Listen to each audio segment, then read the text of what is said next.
Welcome to the very first podcast being released as part of the Emerging Technology Horizons series from the Emerging Technologies Institute of the National Defense Industrial Association. I'm Dr. Mark Lewis. I'm the Executive Director of the Emerging Technologies Institute. And with me today is the amazing Dr. Jason Matheny, who, among his many, many credits, is the founding director of Georgetown University's Center for Security and Emerging Technology.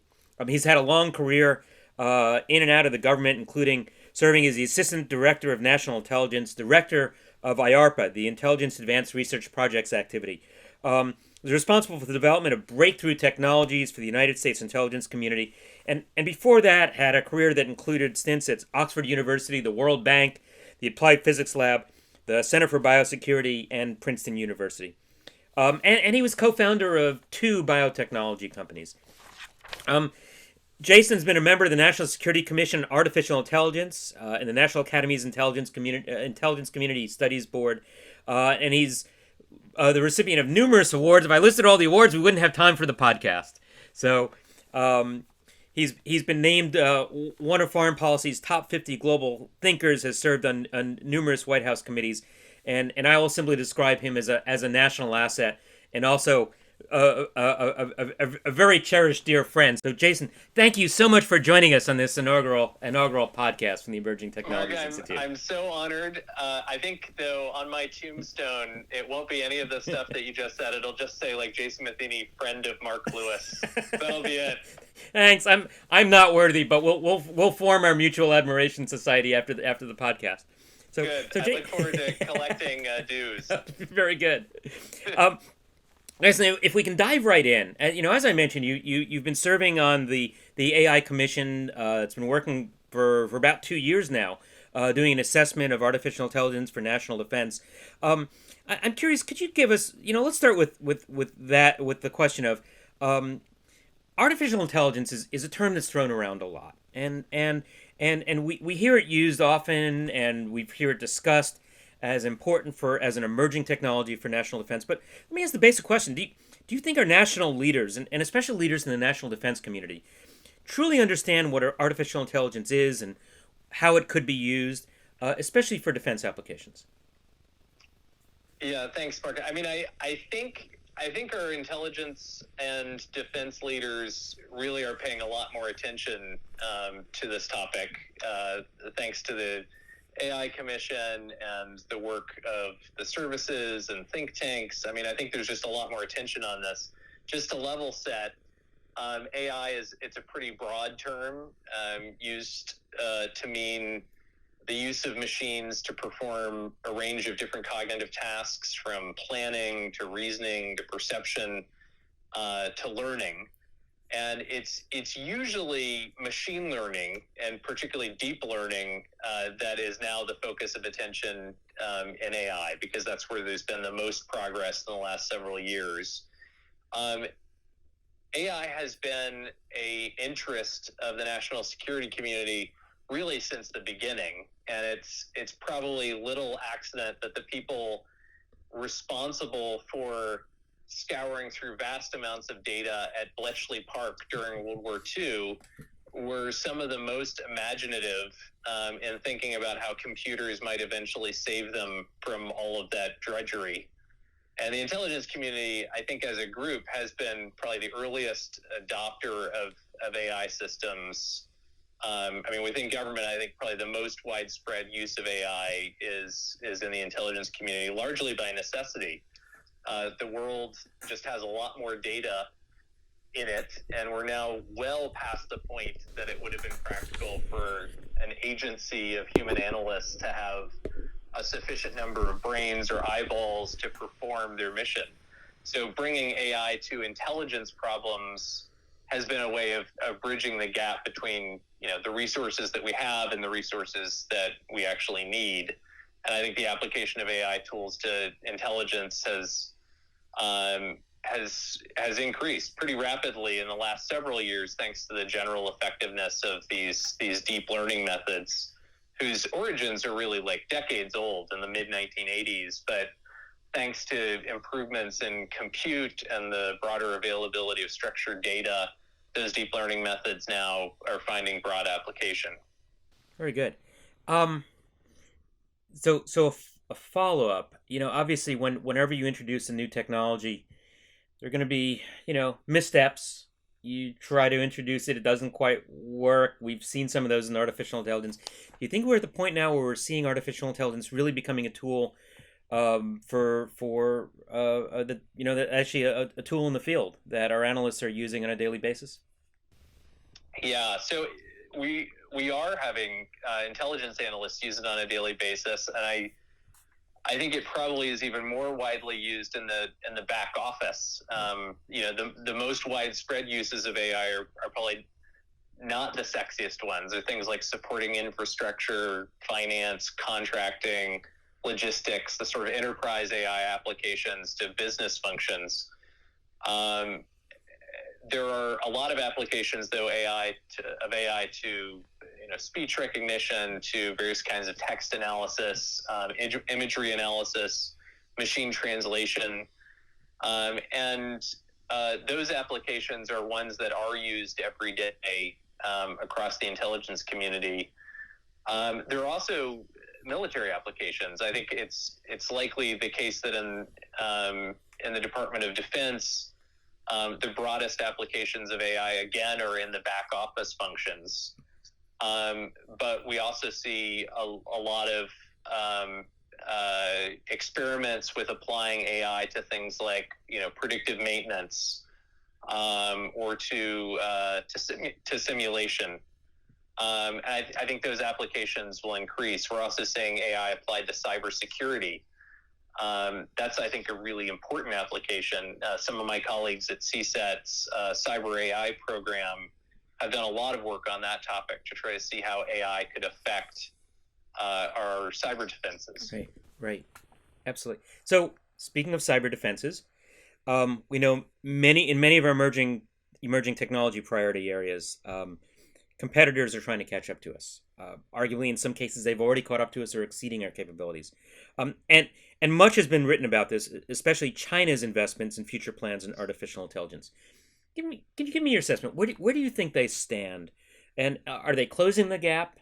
How much should we be worrying about them? Yeah, first, I'm pretty bullish about the U.S. position. I think by virtually every metric, the United States is ahead, and for structural reasons. We're really good at attracting the world's talent when we let the world's talent actually come here to live and work.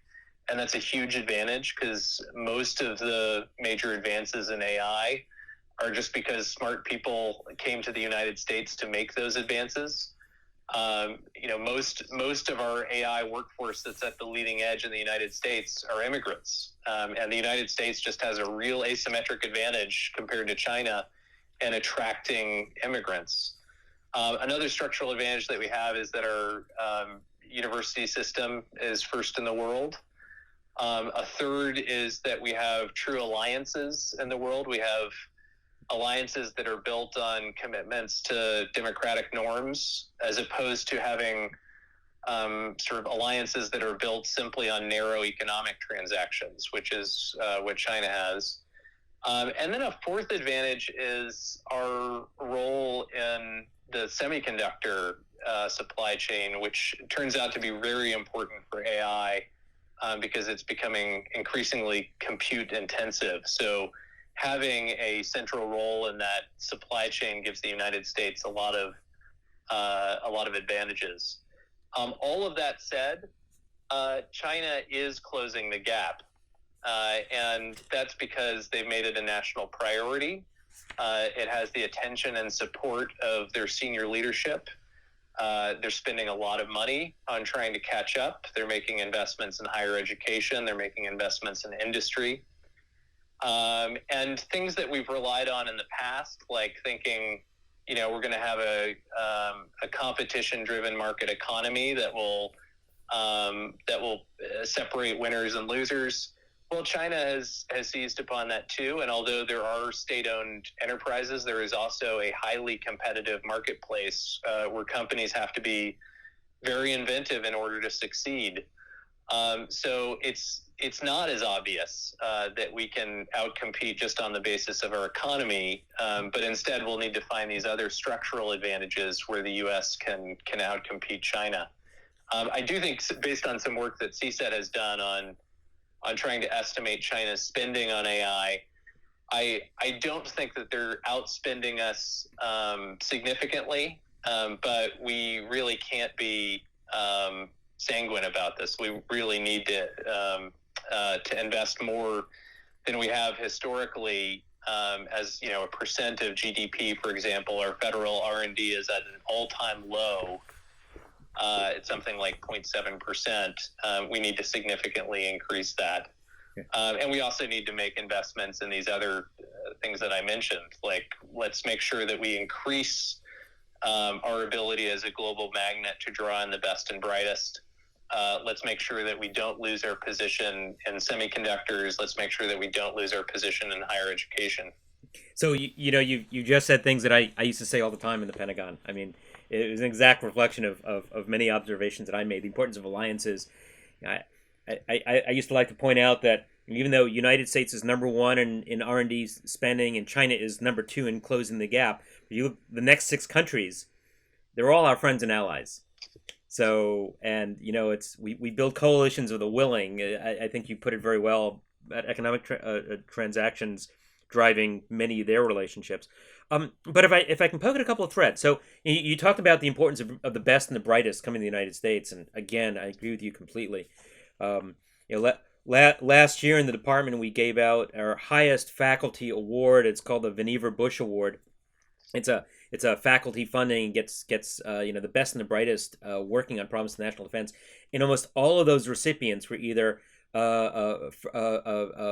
foreign born or first generation. It really was a tribute to the importance of that talent. But there are clearly some obstacles that we've created. We've sometimes made it difficult for foreign researchers to stay in the United States. How do we get the best and the brightest to work specifically on problems of national defense? There's clearly been some reluctance within the artificial intelligence community to do that. Are there steps you think we could take? Yeah, I mean, the first is just make it easier to come here and stay here. And our immigration system does need work. And the system for high-skilled immigration needs work. We've got country caps of like 7% or fewer of places in our immigration system reserved for a country like India. That doesn't make much sense to cap them at 7%. So we just got these crazy quirks within our immigration system that need to be fixed, and it takes too long. We just keep people in limbo for years rather than allowing them to contribute to our economy. So fixing that would be a good start. And then there are things that we can do to help folks work on national security mission. One of the most inventive programs that I've seen that's related both to immigration and to national security is the Matheny program within DoD, which accelerates the pathway to citizenship for immigrants who choose to pursue military service. Right. I think is a great model and something to think about more broadly. For folks who come here and want to contribute to national defense or national intelligence, can we give them that opportunity and accelerate their path to citizenship, especially if they're working in fields like AI, for which we have an unmet demand for talent? Some have suggested you staple a green card into every PhD diploma. I love that idea. I do. Yeah, I think that's exactly I do too. right. I do too. Hey, so you also talked about America's position in the microelectronics industrial chain, but of course a lot has been written about parts of the semiconductor industry that do not reside in the United States. The state of the art foundry right now. We rely tremendously on overseas sources, including TSMC, the Taiwan Semiconductor Manufacturing Corporation, which, though Taiwan is clearly an ally, they're 110 miles off the shore of one of our major peer competitors. Do you think that's a big concern for us, and should we be looking to onshore semiconductor capabilities? It is a concern, and I think we should be looking to onshore. I was really happy when provisions from the CHIPS Act were included in last year's NDAA. This is something that the AI Commission worked a lot on, something that we at CSET also worked a lot on, and some of my colleagues at CSET have done pretty detailed analysis of just how important manufacturing of semiconductors is to our long-term competitive position. So I'm thrilled to see that more companies are thinking about developing advanced semiconductor manufacturing of logic, in particular, of things like GPUs, machine learning ASICs, FPGAs, and doing that in the United States. I'd also be thrilled if they were doing it in Canada. Right. I mean, I think one of the main things is that we de-risk our supply chain by having less of it so close to China. Yeah. The other important thing is to make sure that the means of production, the tools that are used to manufacture semiconductors, those are extraordinarily important. I mean, in some ways, those are the tools that are driving the modern economy. Right. And due to a series of kind of historical accidents, it turns out that only 3 countries produce most of that equipment, with the United States producing most of it, followed by Japan and the Netherlands. And we need to make sure that as a trilateral, we're in agreement with the Netherlands and Japan about how that equipment is shared or not shared. Right. With some countries, and particularly the most advanced of that equipment, the advanced photolithography tools that are used to produce the most advanced chips. We really need to treat that as pretty sensitive technology. Right, and that also leads to the broader question of our current export controls. And let me ask you kind of the broad overarching question: Are our current export controls working effectively? Are they doing what we need them to do? And if not, what would you change? So I serve on one of the export control advisory boards, and I have so much respect for the export control regime and just how difficult a task that is.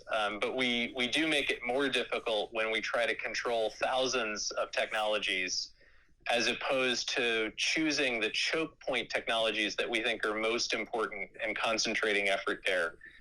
Because right now our approach is to spread our effort and our enforcement and our intelligence resources over a very large set of technologies, as opposed to really concentrating them on a smaller number. So I like the Bob Gates line of having a small yard with a high fence. I think that is the kind of approach that we should be taking with export controls.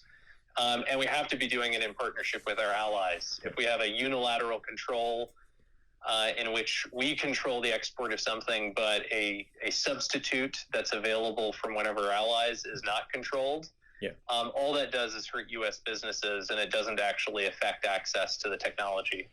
Yeah, agreed. Although we had experiences. If you look at the collateral damage caused by some of the ITAR regulations, in some cases we created whole industries overseas.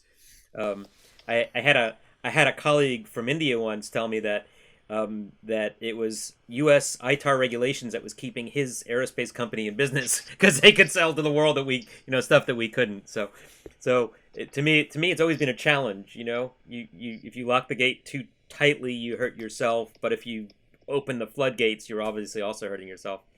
I think that's exactly right, and I think we really need to evaluate the costs and benefits of a lot of these controls. And industry gives a lot of feedback when controls are proposed. They'll try to estimate what are the costs to U.S. industry of placing this control.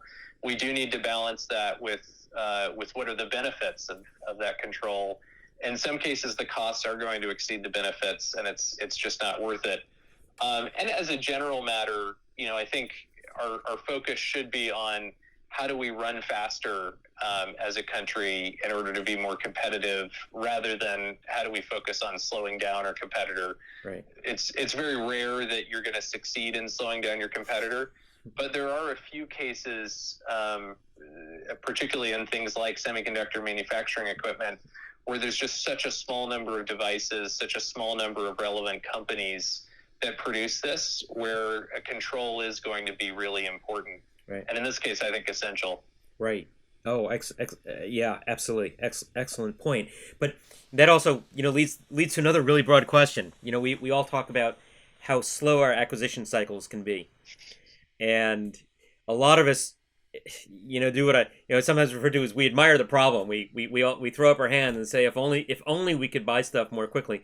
And meanwhile, we see that, a country like China has a much shorter acquisition cycle because, well, dictatorships can be efficient. And if I can, I'd observe that that's especially a problem in an area like artificial intelligence, where cycle times can be measured in months or even weeks, and the DoD acquisition cycles are measured in decades. Any hope that we can address this fundamental mismatch, do you think? Yeah, I mean, I agree with everything you said, and it's hard to make progress on anything else when the speed of acquisition just doesn't match the speed of technology development. I think there are a lot of good ideas that have been suggested. The Defense Innovation Board had its software acquisition study, the SWAP study. I thought had a number of good recommendations. One is, just creating a kind of separate category, color of money for software and treating it differently, because software really is different than, buying bullets or buying airplanes. And as you know better than I do now, even most of the airplanes that we're buying, it's really software. So yeah, we need to figure out better ways of procuring that as well. So I do think that there are a lot of opportunities to speed up the process, and I'm really grateful for studies like the DIBS swap one. The other thing that I think we need to do is make stronger incentives for the acquisition officials, for the contracting officers, for the COTARs, to be using the acquisition authorities that they might already have, but are sometimes risk averse to exercise. Okay. I think the same, by the way, is true of HR policy. I mean, one of the things that was interesting at IARPA is we had a lot of unique hiring authorities. We also had, other transaction authority. But we were sometimes reluctant to use those authorities, just if we had new staff who had not used those authorities before. They were a little tentative about it. So we do need to make sure that we recognize the tools that we already have in our acquisition toolkit, and that people are rewarded for using them when we can speed up procurement. Boy, I couldn't agree more. When I was at IDA, we were asked a couple times to look at what new authorities the government might need to revise HR policies, and invariably we came back with the answer: you don't need any new authorities. You've got all the authorities you need. Just implement them. In the department, we created the Space Development Agency to kind of speed up space acquisition, and they did a remarkable job. And their first product was something they called Tranche 0 of this proliferated low Earth orbit constellation system, and they went from industry day in late spring to contract award in late summer. And people said, well, what new authorities did they use? And the answer was they didn't use any new authorities. They used the existing authorities. They just weren't risk averse. So I agree with you completely. Hey, so our time is winding down, but at the top of the discussion, I mentioned that you've worked extensively on the issue of existential threats that face our species. In the past, we've had a number of conversations that always leave me, kind of shivering and quaking in my boots at all the different ways that humanity could end. But right now, we're in the middle of a pandemic. Hopefully, we're coming towards the end of the pandemic with the vaccination regimes that are in place. Is it too soon to draw lessons learned, do you think? Or was this just a dress rehearsal for what could potentially be a much more devastating pandemic? And if so, what does that mean for the area of biotechnology as an emerging discipline? Yeah, I mean, I don't think it's too soon to draw lessons. I mean, one of the lessons that we should be drawing from our management in this country of the pandemic is that we did a bad job. We lost many more lives relative to our population size than other countries, despite having the advantages of an extraordinary technology base, extraordinary communication systems to communicate public health guidance. But we also have a culture that's deeply contrarian and anti-authoritarian, and there's pluses and minuses to that. The plus is we have a lot of creativity. We have a lot of people willing to break orthodoxies and come up with truly innovative ideas. On the downside, though, if you're trying to control a pandemic by getting people to wear masks consistently or socially distance, we're at a disadvantage. So I think that means that we're going to need to invest much more on the technology side. And we did a heroic effort in the vaccine development for COVID, breaking all the speed records. But it still took more than a year from virus characterization to achieving widespread vaccination. I would love reducing that down to like 3 or 4 months, so that we could cut the toll of the next pandemic into a third of what we experienced. And there will be a next pandemic. Yeah. This was in historic terms a moderate pandemic. It cost the world over $10 trillion, cost the United States alone probably over $5 trillion. So we have to come up with better systems of developing vaccines rapidly, developing broad spectrum antivirals effectively, antibody therapies. We need to be doing much more on the innovation side, leveraging our scientific talent, and working with our allies on developing a robust biodefense enterprise. And I think it's absolutely critical. I think this will only get more risky, in part because we're going to see more natural emergence of infectious diseases, thanks to increased habitat loss, which is where these interactions with animal vectors occur, but also risky research that's happening globally. We're going to have more laboratory accidents. There still, unfortunately, are biological weapons programs in the world, and some of those are doing really reckless things. So this is absolutely a critical area that we have to get wiser about quickly. Right. Well, on that very sobering note, let me thank you so much for your time, and for helping us to kick off what is planned to be an ongoing series of podcasts. I couldn't have imagined a better way to kick this off. Jason, is always absolutely fascinating to talk to you. Pleasure to get your thoughts. With you, Mark. All right. As always. Thank you so much. Thank you. Great seeing you.